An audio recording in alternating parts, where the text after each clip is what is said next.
Hello students, आज के lecture में जस्ट 10 मिनट में हम प्रूव करेंगे sum of chord function equal to 1 और इसके बाद हम देखेंगे use of terminal sides of angles और लास्ट पे हम डिस्कस करेंगे फॉर्म ऑफ ट्रिग्नोमेट्रिक एक्सप्रेशंस। यानी सबसे पहले हम प्रूव करेंगे sum of chord functions is equal to 1। जैसे ये इक्वेशन हमें दी गई है, इसे हम इक्वल प्रूव करेंगे और इसके बाद हम देखेंगे कि हमें गिवन एक्सप्रेशन को टर्मिनल साइड्स ऑफ एंगल्स की हेल्प से इस फॉर्म में चेंज करना होगा और लास्ट पे हम ट्रिग्नोमेट्रिक एक्सप्रेशंस को जनरल फॉर्म में कन्वर्ट करेंगे। तो चलिए इसको डिटेल से देखते हैं। प्रूव करेंगे equation that sum of chord functions is equal to 1। यानी हमारे पास कॉर्ड फंक्शंस दिए गए हैं, अब हमें इन्हें इक्वल टू 1 सॉल्व करना है। तो देखते हैं इसके लिए सोल्यूशन। इसके साथ साथ हमें सम ऑफ ट्रायंगल्स भी दिया गया है, यानी alpha plus beta plus gamma किसके इक्वल है 180 के। ये हमें कंडीशन दी गई है। अब यहाँ से देखें कि अगर हमें कॉट अल्फा और कॉट के वैल्यूज़ का सम प्रूव करना है 1 के, तो हम क्या करेंगे, यहाँ पे अल्फा प्लस बीटा इसी साइड पे रह जाएगा और गैमा को हम दूसरी साइड ले जाएंगे। जब दूसरी साइड जाएगा तो ये पॉजिटिव गैमा दूसरी साइड पे जाएगा, नेगेटिव हो जाएगा। क्योंकि हमें कॉट फंक्शन चाहिए और कॉट फंक्शन हम tan फंक्शन से ले सकते हैं। हम क्या करेंगे, दोनों साइड पे tan अप्लाई कर देंगे क्योंकि tan के फॉर्मूलाज हम जानते हैं, तो इसलिए हमने tan दोनों साइड पे अप्लाई कर दिया। अब tan अल्फा प्लस बीटा का भी फॉर्मूला अप्लाई हो जाएगा और tan 180 माइनस गैमा भी, क्योंकि यहाँ पे tan अल्फा प्लस बीटा का और tan अल्फा माइनस बीटा का यहाँ पे लग जाएगा। हम फॉर्मूला खोल देते हैं तो tan अल्फा प्लस बीटा का फॉर्मूला तो एज इट इज़ फॉर्मूला ही आ जाएगा।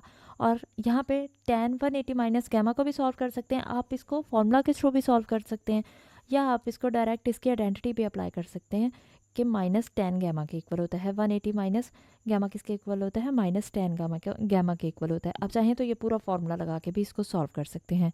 अब यहाँ पे देखें कि क्या होगा, tan अल्फा किसके इक्वल होता है 1 ओवर कॉट अल्फा, क्योंकि ये रेसिप्रोकल होते हैं एक दूसरे का, तो 1 ओवर कॉट अल्फा आ जाएगा। इसी तरह से tan बीटा किसके इक्वल हो जाएगा, 1 ओवर कॉट बीटा के इक्वल होता है।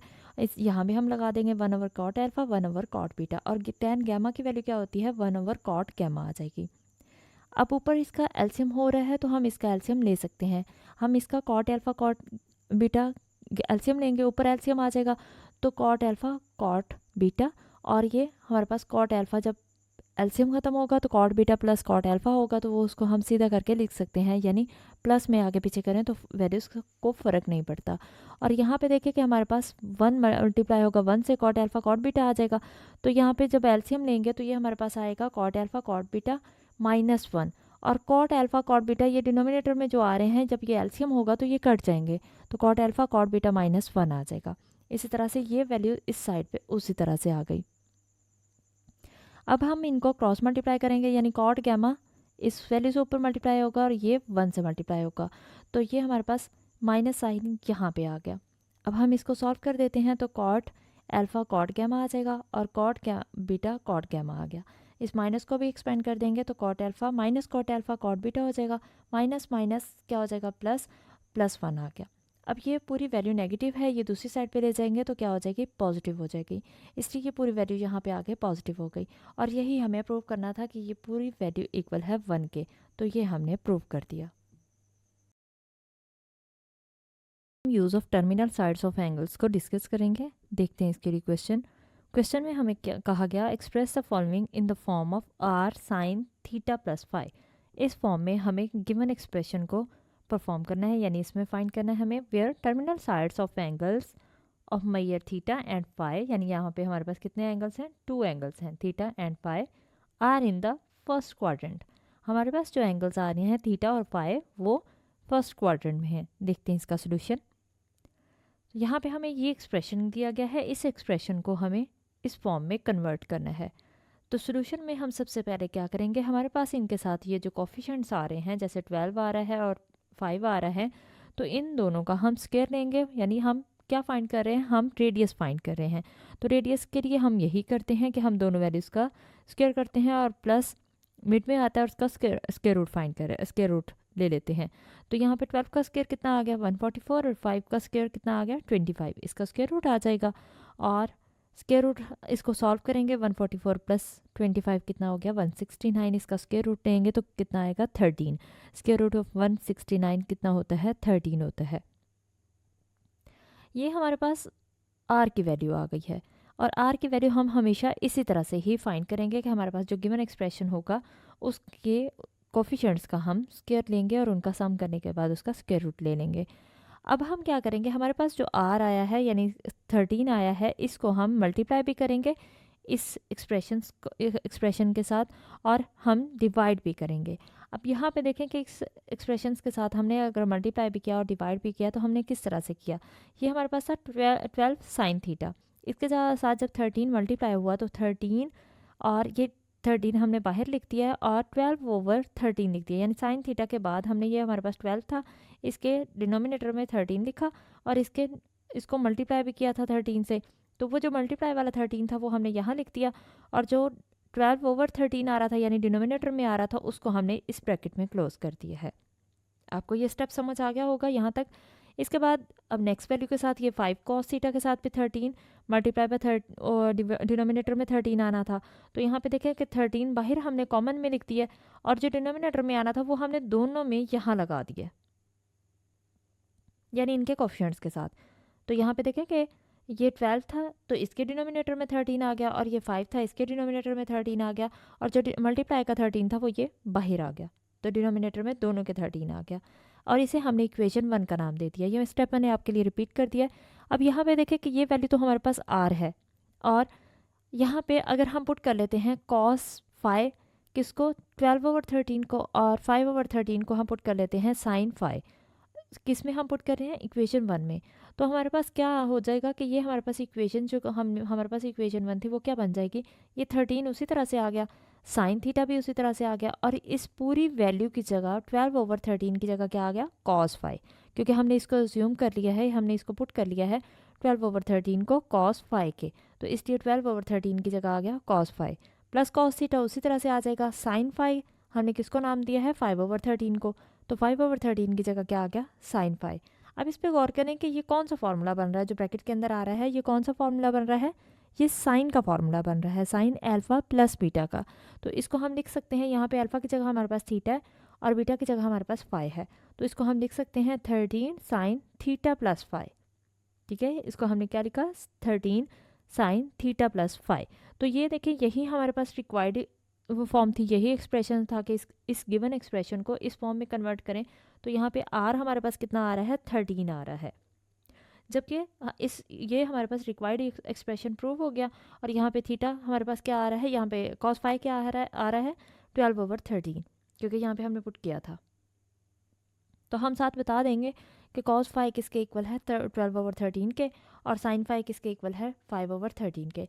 अगर हम यहाँ से tan फाइंड करें तो हमारे पास tan क्या आएगा, तो हमारे पास tan आ जाएगा, इन दोनों को डिवाइड करेंगे यानी sin ओवर cos होता है, तो tan थीटा किसके इक्वल आ जाएगा 5/13, डिनोमिनेटर में भी 13 होगा तो वो ये कैंसिल हो जाएगा, 5/13 इसका आंसर आएगा।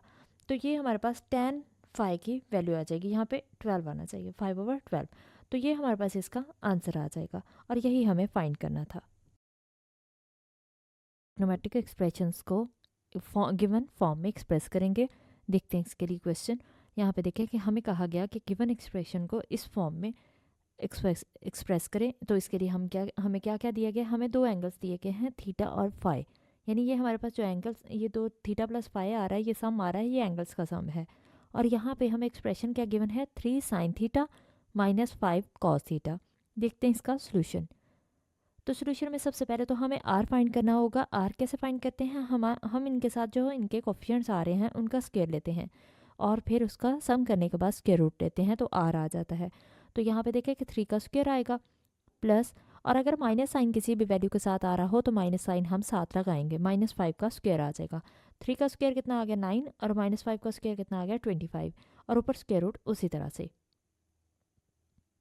अब इसका स्क्वायर रूट को सॉल्व कर लेंगे, यानी 9 + 25 कितना हो जाएगा 34, स्क्वायर रूट ऑफ 34।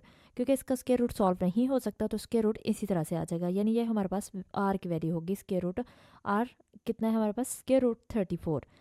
अब हम ये जो गिवन एक्सप्रेशन है इसके साथ इस स्क्वायर रूट ऑफ 34 को मल्टीप्लाई भी करेंगे और डिवाइड भी करेंगे। यहाँ पे देखें कि हमें आर मल्टीप्लिकेशन में मिल रहा है एक्सप्रेशन जो हमारे पास हमने एक्सप्रेस करना है जिस फॉर्म में, तो उसमें आर मल्टीप्लाई में, इसलिए हम इस एक्सप्रेशन के साथ इसको मल्टीप्लाई भी करेंगे और डिवाइड भी करेंगे।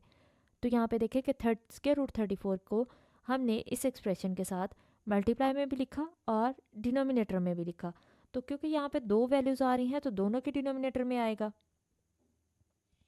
जब दोनों के डिनोमिनेटर में आएगा तो ये 3 के डिनोमिनेटर में आएगा, इसलिए हमने यहाँ पे ब्रैकेट में लिख दिया। साइन थीटा हमने पहले लिख दिया और कोफिशिएंट को हमने बाद में लिख दिया। इससे कोई फ़र्क नहीं पड़ता क्योंकि मल्टीप्लाई में वैल्यूज़ आगे पीछे लिखी जाए, कोई फ़र्क नहीं पड़ता।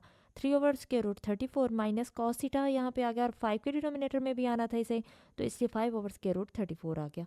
और ये मल्टीप्लाई में था, ये डिवाइड में था। और याद रखें कि डिवाइड में अगर एक वैल्यू आ रही है तो हर वैल्यू से डिवाइड करते हैं, तो इसलिए डिनोमिनेटर में √34 आ गया और इसे हमने इक्वेशन 1 का नाम दे दिया। ये स्टेप मैंने आपके लिए रिपीट कर दिया है। अब यहाँ पे देखें कि ये पूरी वैल्यू, इसको हम कंसीडर क्या कर सकते हैं, इसको हमने न्यू नाम दे दिया cos फाई का, क्योंकि थीटा हमारे पास ऑलरेडी था, साइन थीटा और कॉस थीटा, यहाँ पे थीटा इन्वॉल्व है, इसलिए हम न्यू एंगल ले रहे हैं और वो फाई है। तो कॉस फाई किसके इक्वल आएगा, 3/√34 और साइन फाई को हमने किसको नाम दिया है, 5/√34 को साइन फाई का। और इक्वेशन 1 में हमने ये दोनों वैल्यूज़ पुट कर दी। अब देखिए पुट करने से क्या होगा, ये साइड उसी तरह से आ गई, इसी एक्सप्रेशन को हम सॉल्व कर रहे हैं, √34 उसी तरह से आ गया और यहाँ पे ये कॉस फाई आ जाएगा और यहाँ पे साइन फाई आ जाएगा। बाकी साइन थीटा और कॉस थीटा उसी तरह से आ गया और माइनस साइन भी उसी तरह से। अब यहाँ पे देखें कि ये क्या है, ये हमारे पास एक्सप्रेशन है कौन सा, ये हमारे पास फॉर्मूला है sine of theta plus minus phi का। तो ये यहाँ पे साइन थीटा माइनस फाई के इक्वल आ गया। तो ये हमारे पास उसी फॉर्म में आ गया है, यानी r sine of theta minus phi. यहाँ पे प्लस हो तो हम इसको प्लस भी कर सकते हैं, क्योंकि यहाँ पे प्लस लगाने के साथ माइनस फाई लिख सकते हैं, एक ही बात है यहाँ पे। तो ये हमारे पास गिवन एक्सप्रेशन इस फॉर्म में हमें कहा गया था, तो इसी फॉर्म में हमने इसको कन्वर्ट कर दिया। अब हम tan की वैल्यू अगर फाइंड करना चाहें तो कैसे फाइंड कर सकते हैं कि साइन ओवर कॉस करेंगे तो tan फाई आ जाएगा। तो tan फाई की वैल्यू कैसे आएगी कि 5/√34 3/√34, ये क्योंकि √34 दोनों डिनोमिनेटर में आएंगे तो ये कैंसिल हो जाएंगे, 5/3 इसका आंसर आ जाएगा। tan कैसे फाइंड होता है, sine phi over cos phi करने के बाद। तो साइन फाई को हम डिवाइड करेंगे, ये 5/√34 को 3/√34 से, 34 सेम था, कट गया, 5/3 इसका tan फाई का आंसर आ जाएगा। और यही हमें फाइंड करना था।